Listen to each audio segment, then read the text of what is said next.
You look at the world today, and some of the most successful people are also the most diverse people. Nobody succeeds by being a one-trick pony anymore.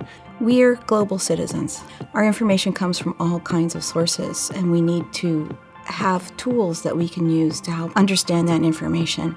The advantage to the liberal arts approach is that it allows you to see the world from multiple perspectives. It gives you research skills that you can take into any other discipline or into your professional career. It gives you the ability to take that research and apply your analytical and critical skills to the data, but then also use those analytical and critical skills to come up with creative solutions to problems. In addition to that, it gives you the skills to articulate solutions to those problems, either in writing or in speaking, and persuade people to the solution that you're proposing. So you can see that this would be valuable not only in the schoolwork that you do in your classes and in your education overall, whether it's undergraduate or graduate, but then they're very transferable into the workplace afterwards.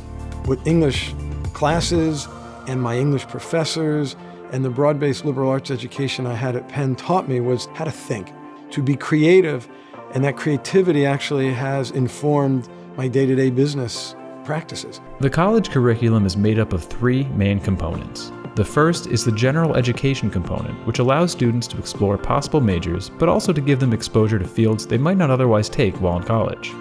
We ask students to take a range of courses in everything from the social sciences to the arts and humanities to mathematics and the natural sciences, and the idea behind that is to give them exposure to multiple fields of study and the different methodological approaches that are used in those disciplines.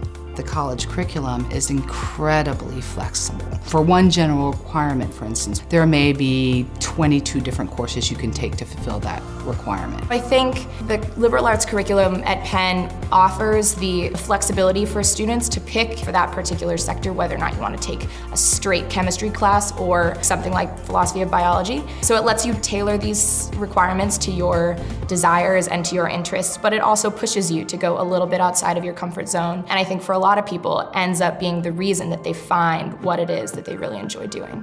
One class that really forced me to step outside of my comfort zone was a Living World class that I took called Evolutionary Biology. I found that class really just by perusing Pen and Touch. There's different ways to adjust the course search function on Pen and Touch. I just set it to which classes fulfill Living World, scrolled through, just so happened to find something I thought was interesting and went from there. I never thought that I would enjoy anything that had the word biology in the title, but philosophy of biology was, and to this day is, one of my favorite classes, and it's the reason that I ended up figuring out what major I wanted to be in.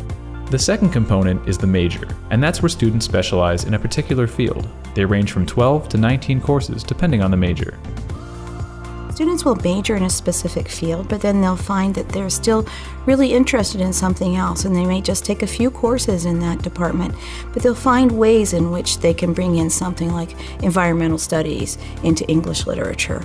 We want to help people develop the ability to come up with a new approach. I'm not just learning in this one realm or this one bubble. I have to connect it to all different areas of life, which I think is super important for understanding different ways of thoughts and different perspectives. The third part is free electives, which provide the greatest flexibility. Some students choose to use these courses to complete a second major or minor. Others use them to complement courses they've taken or investigate interests outside the general or major requirements.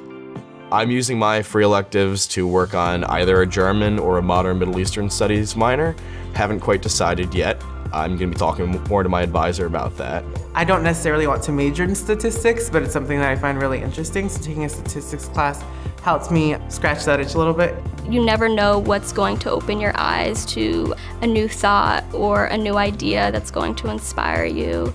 So when you have that amazing moment of looking at the options that you can take and the classes that are being offered, it should be empowering.